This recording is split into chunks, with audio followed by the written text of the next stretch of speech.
Olá, meu amigo e amiga, sejam bem-vindos ao nosso Portal do José. Hoje, para o encontro nesses tempos em que todos nós que recebemos notícias que vêm de fora do nosso país aqui para dentro, nós ficamos com algumas angústias, né? Porque a gente vê muita violência e a gente vê a violência sendo patrocinada por insanos que têm poder nas suas mãos. Especificamente o senhor Donald Trump e Benjamin Netanyahu. Isso está sendo percebido até por pessoas do campo conservador e, sobretudo, pelos bolsonaristas aqui no Brasil e fora do nosso país, porque eles pararam de falar de Donald Trump. Ninguém está postando solidariedade a Benjamin Netanyahu, solidariedade a Donald Trump. Não, eles pararam de falar qualquer assunto relacionado a esses personagens. Agora, eles não vão conseguir se desvencilhar, porque esses criminosos, eles não vão parar, eles vão continuar a fazer mais crimes, não só contra determinados grupos sociais, contra determinadas nações, mas o que eles fazem são crimes contra a humanidade. Isso não dá para defender em hipótese nenhuma, e nós vamos lembrar o tempo todo esse tipo de conexão. Em meio a tudo isso, nós estamos num processo já que começa, um processo eleitoral, e algumas pessoas que são analistas mais afiados tem dito que as organizações Globo já escolheram o seu candidato. E o candidato é o senhor Flávio Rachadinha.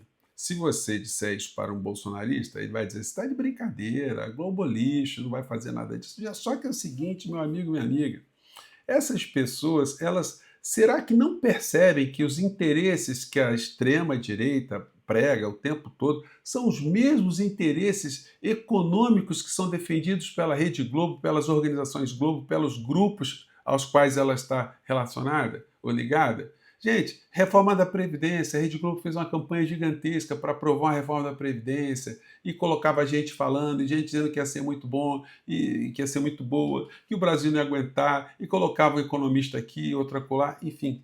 Eles fizeram uma campanha aberta, como eles fazem contra as empresas públicas, é um ativismo econômico o tempo todo. E quando eles querem derrubar um governante ou eles querem favorecer algum personagem, eles pegam um tema e apresentam esse tema com viés, colocam muitas tintas e, dependendo da forma como esse tema é apresentado, obviamente, alguém que está numa posição contrária àquilo que eles estão mostrando fica com prejuízo diante da opinião pública. E aquele que defende aquilo que está sendo apresentado pelo veículo de comunicação como uma coisa muito boa, uma coisa espetacular, muito saudável para a nação, o personagem que fala a mesma língua, ele acaba sendo beneficiado. Vejam a técnica. Eu vou mostrar aqui para vocês como é que foi esse Jornal Nacional de ontem, que ontem foi uma panfletagem descarada para Flávio Bolsonaro. Eu vou colocar na sequência o que Flávio Bolsonaro estava falando para você ver se eu estou exagerando quando eles falam a mesma língua, né? Mas antes de entrar nos temas, quero convidar você que chegou agora ao nosso portal e ainda não é inscrito, para que, em primeiro lugar, você se inscreva aqui conosco e venha participar aqui das nossas discussões. Mande seus comentários, as suas críticas, que aqui são sempre lidas no nosso portal. E nunca se esqueça de dar o seu joinha. E também, se puder, se inscreva no nosso clube de membros e sempre vá lá no nosso canal de cortes. Eu sempre coloco os links no primeiro comentário aqui do nosso portal, tá? Na seção de comentários. Você que é muito bem-vindo e muito bem-vindo.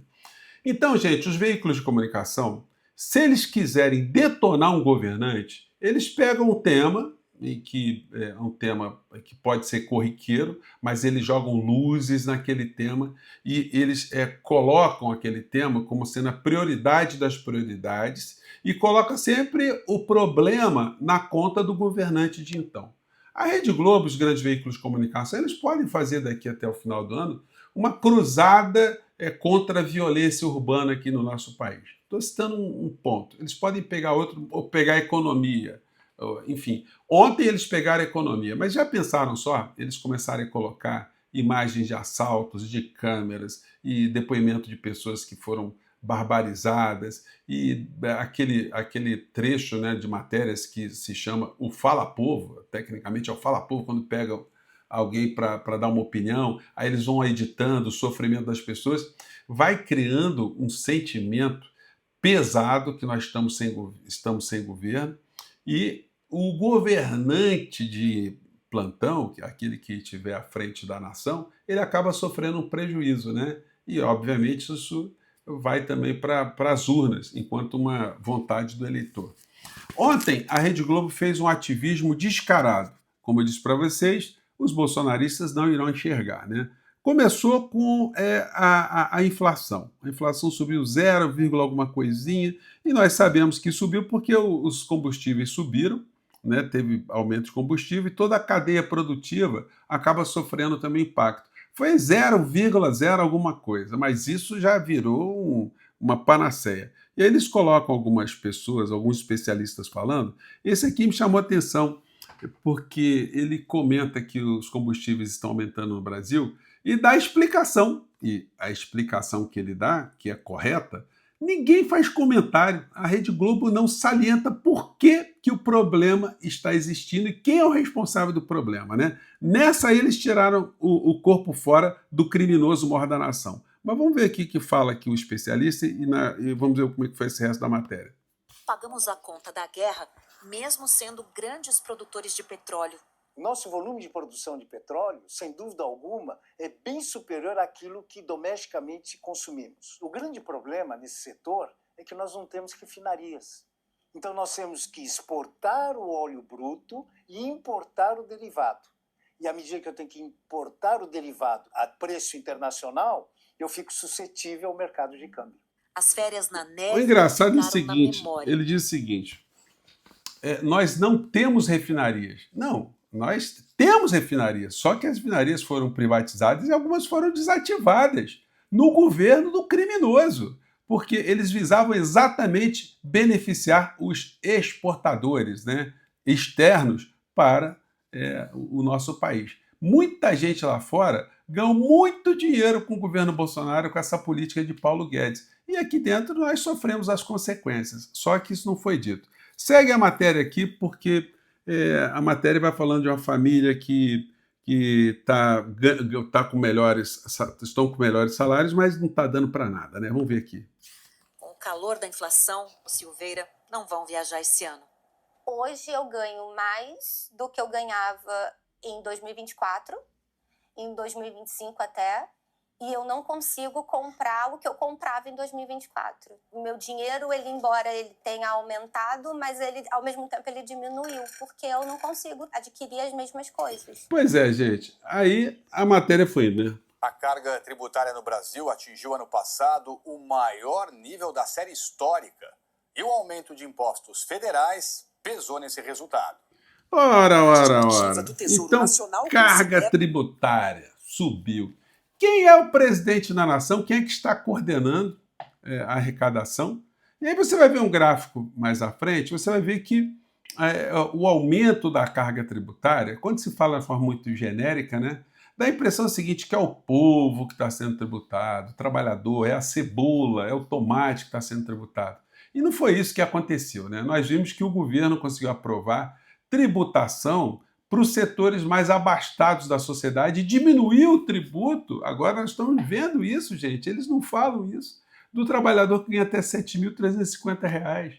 Isso é uma coisa muito bandida, né? Então fica uma coisa genérica. O Brasil está aumentando a carga tributária, né? Aí segue a matéria. Aí vocês vão ver o gráfico. A soma dos impostos pagos ao governo federal, a estados e municípios, em relação ao produto interno bruto, o conjunto de bens e serviços produzidos no país.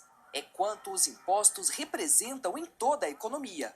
A carga tributária chegou a 32,4% do PIB no ano Olha passado. só, aí tem um gráfico que eles vão botar aqui. Ainda será divulgado, Vamos ver aqui. mas se a estimativa for confirmada, esse será o maior nível. Pronto, esse aqui é o gráfico, gente. Vocês podem ver aqui a curva da carga tributária, ela é muito perene, né?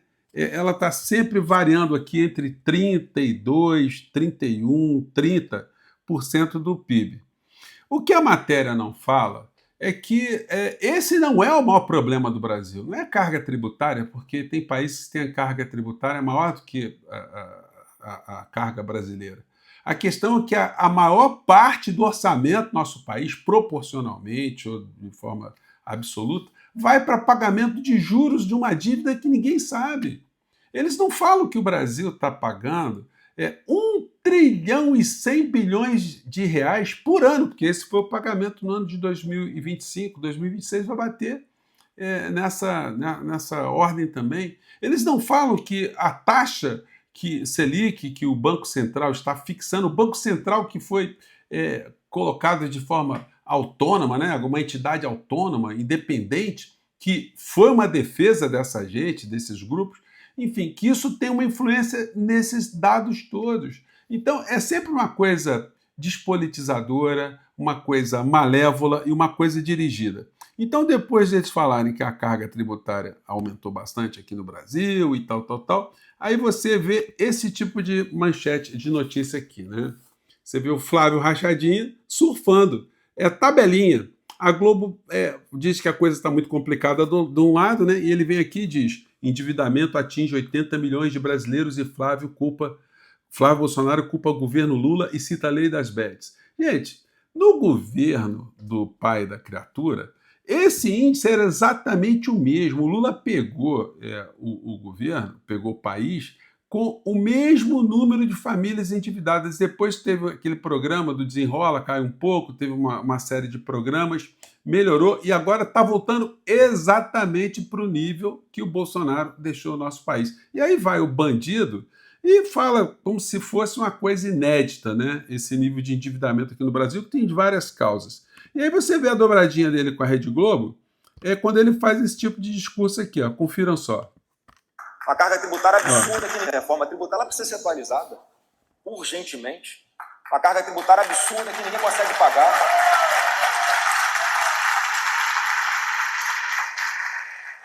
Os profissionais liberais desse país estão com uma carga tributária de quase 30% no todo, o maior IVA do mundo. Se você passar da sua empresa, gente, no seu CNPJ... Quem viu o Flávio Bolsonaro falando, parece que ele nunca teve, né, o pai dele no poder, que Paulo Guedes nunca fez, nunca dirigiu a política econômica. Por que vocês não fizeram uma reforma tributária? Porque vocês tinham o Centrão, vocês estavam casados com o Centrão, vocês faziam e passavam qualquer coisa que vocês quisessem no Congresso Nacional. Aliás, o orçamento secreto foi uma herança maldita que o pai do criminoso, o pai criminoso do outro criminoso, segundo o Ministério Público do Estado do Rio de Janeiro, né? Foi esse o legado que eles deixaram. Então, meu amigo, minha amiga, a campanha subliminar, ela já está no ar, mas ela está mais do que subliminar, ela está descarada. Eles mostram, fazem uma matéria de um lado. Agora o Flávio Bolsonaro, ele só não está tendo a cara de pau máxima de mostrar a matéria da Rede Globo de televisão para dizer, tá vendo o que nós estamos defendendo aqui, aumento da carga tributária. E quando eles falam em corte de impostos, eles não dizem, essa gente da direita, onde que esse corte pode ser feito, para beneficiar quem? Quem é que seria beneficiado? Qual é o tipo de reforma que essa gente quer fazer? É sempre um discurso genérico. Eles criam um pânico que o governo atual é um governo que está tirando do trabalhador e não oferece absolutamente nenhum tipo de alternativa para nenhum tipo de política econômica aqui no nosso país, né? É isso que está acontecendo, então fique ligado, fique com seus olhos bem abertos, porque, de fato, a campanha subliminar, que já não é mais subliminar, já está nas ruas. Eu fico por aqui, mais tarde a gente volta. Tchau!